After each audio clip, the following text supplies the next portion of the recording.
Hey YouTube, Sam back at you again. Happy Monday. I hope y'all had a good weekend.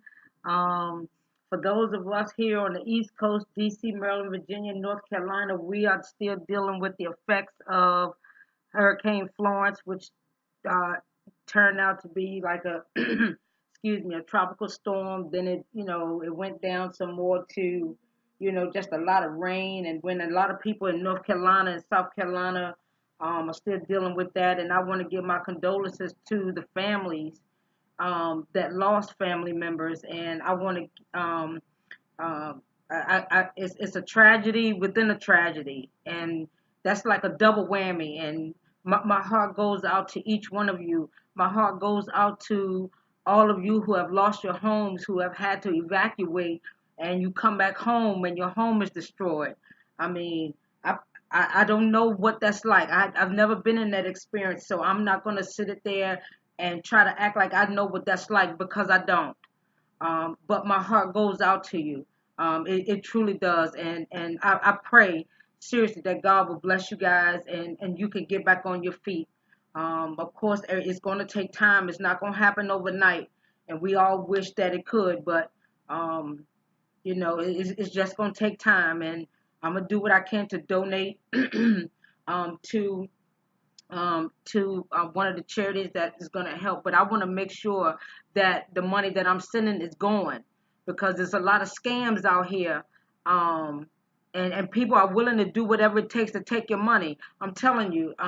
So y'all just be careful of the scams in regards to these floods that's going on in North Carolina and South Carolina, some parts of Alabama and Georgia.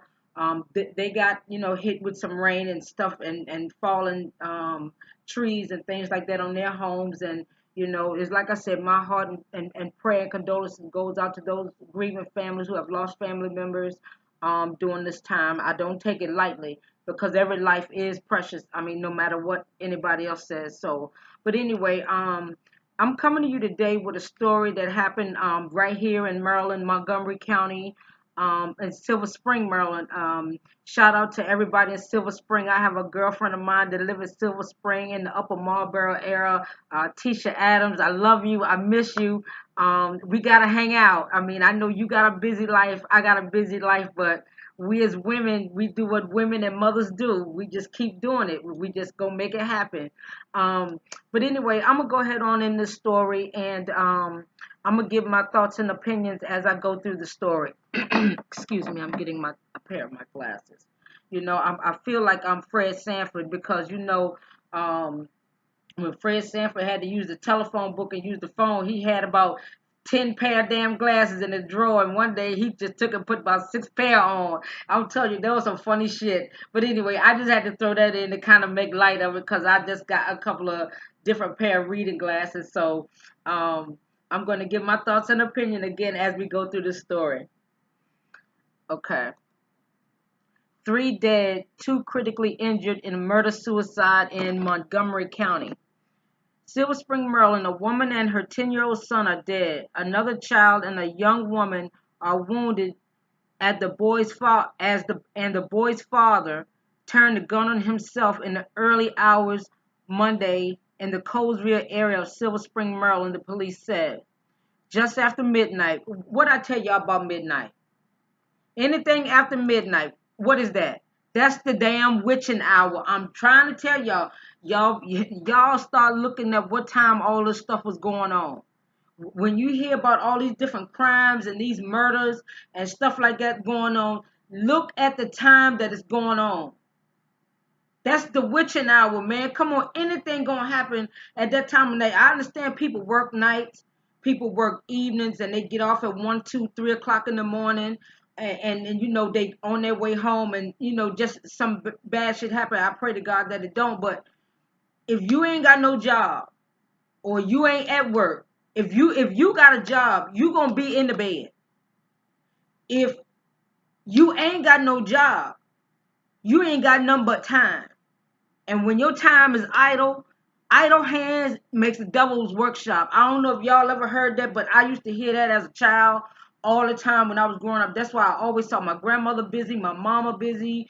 Everybody in my family was always working. We was always doing something. And I mean, they always say idle hand is the devil workshop, and that ain't nothing but a lie. I mean, I'm sorry, that ain't nothing but the truth. You got people that sit at home all day, just just getting miserable, and then they make everybody else's life miserable and shit like that. That ain't shit nothing but the devil done crept in and done got into your spirit and done made you evil. And you just sitting there with just time on your hand and ain't utilizing shit, not even volunteering at the damn Goodwill, ain't volunteering at a shelter, ain't volunteering at a food bank, ain't volunteering at the school, ain't doing shit with your time, but just sitting there. I'm just gonna be honest. I'm just gonna be honest, man. Come on. But anyway, let me keep going. I'm just saying. Anytime after midnight, that's the witching hour. Anything gonna happen. I didn't mean to go off way off the baseball field, but I just had to throw that in there. Anyway, here we go. Just after midnight, officers received a 911 call from a home on Amberley Drive, just off of New Hampshire Avenue. They made an entry in the home and located 5 individuals suffering from apparent gunshot wounds, said Police Captain Paul Starks. Later Monday, the police said that Sang Yong Kim, 48, died at the scene. Her son, Andy Kim, 10, later died at the hospital. A 22-year-old woman and another child were taken to a hospital in what police are calling critical condition. Young Mun Kim, 57, was also dead at the scene. Police said detectives believe he shot 4 members of his family, then himself. He was the father of the children, and that the young woman was Sang Young Kim's daughter, likely from a previous relationship, the police said. Let me tell you something. I'm not going to speculate on why all this transpired, but let me say this right here. If your intent and your mind is to do harm, why can't people just leave? I mean, I don't know, but you're gonna shoot the children, shoot your wife or your ex-girlfriend or your estranged wife or estranged girlfriend, whatever. You're gonna shoot her, and then you're gonna turn around and shoot yourself. So after you done took these people's lives and changed their lives forever, instead of you facing the consequences, you're gonna be a damn coward and kill yourself. Man, come on here. Man, let me tell y'all something. And when you go through something in a relationship, it makes you very careful on who you select to be your partner, who you be the person that you want to be intimate with and you choose to love and be friends with and all that other stuff. Let me tell you something. People say, well, we dated for 2 years before we got married. Is 2 years really long enough that you really get to know somebody? I'm not saying you got to drag somebody on and date them for 10 damn years before you marry them. No, I think that's kind of like overkill. But at the same damn time, it's people that been married to some people for 20, 30 years and end up killing their damn husband or wife. Trust me, y'all can look at the damn ID channel for that shit. And plus, it be in the damn paper. Some of the stories I done did. Come on. So, I mean, I understand people grow apart. I understand that you grow resentment in a relationship. I understand that you can grow out of love in a relationship. I do. I truly believe you can grow out of love. But at the same time, does that mean that you're so angry that you got to take their life? But not only that, you don't even care enough about yourself. So you not only gonna kill the mother of your children, but you off with your children's head too. I mean, it's just like, fuck it. I'm going to take all y'all out and I'm going out. Guess what? I ain't going to ever leave you. You ain't going to ever leave me because not only am I going to kill you so you don't go nowhere, but I'm going to kill these kids and I'm going to kill me. We're going to all die together. That had to be where his mind was at. Me. That's what I'm thinking. My opinion, right, wrong, or indifferent. But like I said, if you're not happy in a relationship, trust me, some people cannot take rejection. And when you did, and you know when you dealing with that person, that a person that can't take rejection is a person that's insecure. They're jealous. They will say and do stuff to either make you, the shit they say and do make you want to leave, but then they turn around and do shit to make you want to stay. It's like they got this bipolar shit going on. Some of y'all know what I'm talking about. And let me tell you something. Me being a domestic violence survivor, trust me, I don't know. It's just like the hairs on the back of my neck, and it's just like something that get way down deep in my soul and my spirit.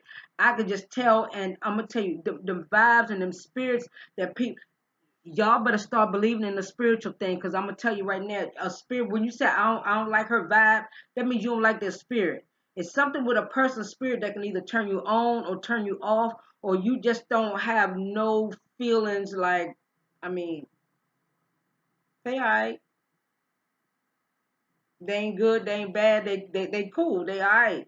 And you can get that vibe from people. Some people, it's like you just know. It's just like, you know what, yeah. I mean, we are. I'll speak. I'll be cordial. I will speak, but your whole vibe and your whole body language just tells me no, and I won't. I just won't do it. But anyway, it's like I said, this right here, man. You know the signs. But anyway, I'm gonna keep on reading the story. Let's continue on. Lord have mercy.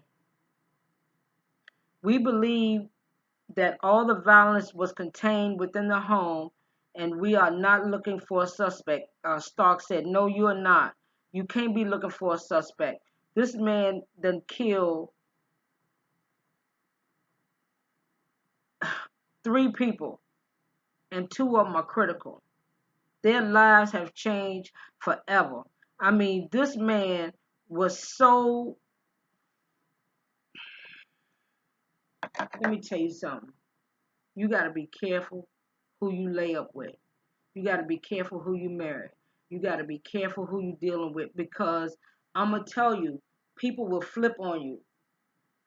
And it's a sin and a shame that these people had to lose their life because one person, I mean, to me, it's almost like they were estranged.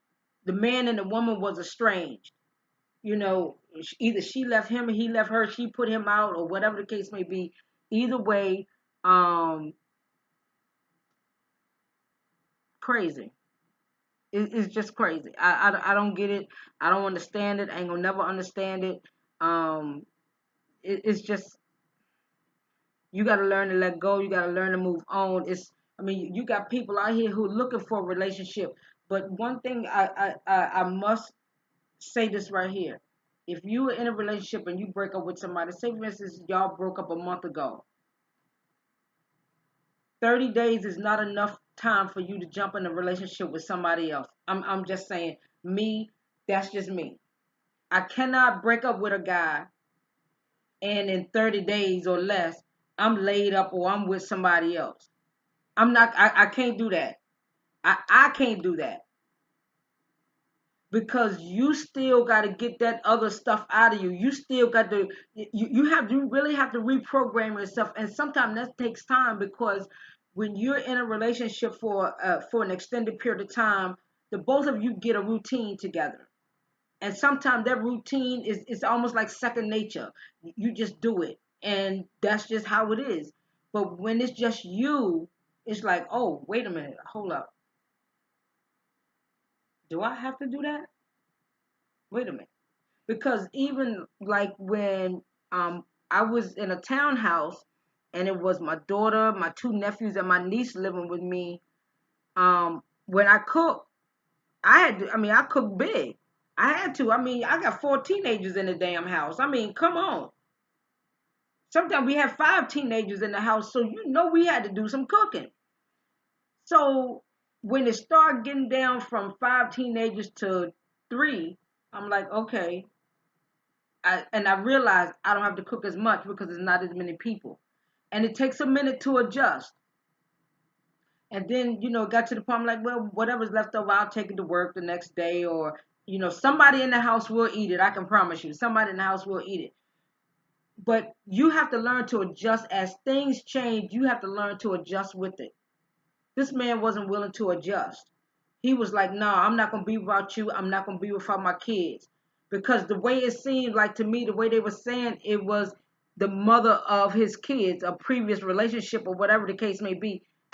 Like I said, mm-mm. All I'm gonna say is this: y'all be careful who y'all date, who y'all marry, because women ain't got no problem with killing their husbands. The husband ain't got no problem killing their wives, putting a hit out on them, all kind of crazy shit. And then they got their lovers trying to kill the man's wife, or the man trying to kill the woman's husband, and all that shit. I mean, come on, man. No, this right here, I feel so sorry because they're the two surviving victims. Their lives have changed forever, and we can only pray that they will survive this thing right here, because the psychological shit that they're enduring, they got to live with that for the rest of their life. This is so deep that it's not just the physical that they got to heal from, it's the mental. That's the shit that's gonna get the most. They got to get that most work. Is the mental. But anyway, that's all I got. I mean, y'all just please pray for this family. If you like this video, hit the like button. Share this video for those with your family, with your friends, and definitely subscribe to the channel. Peace out.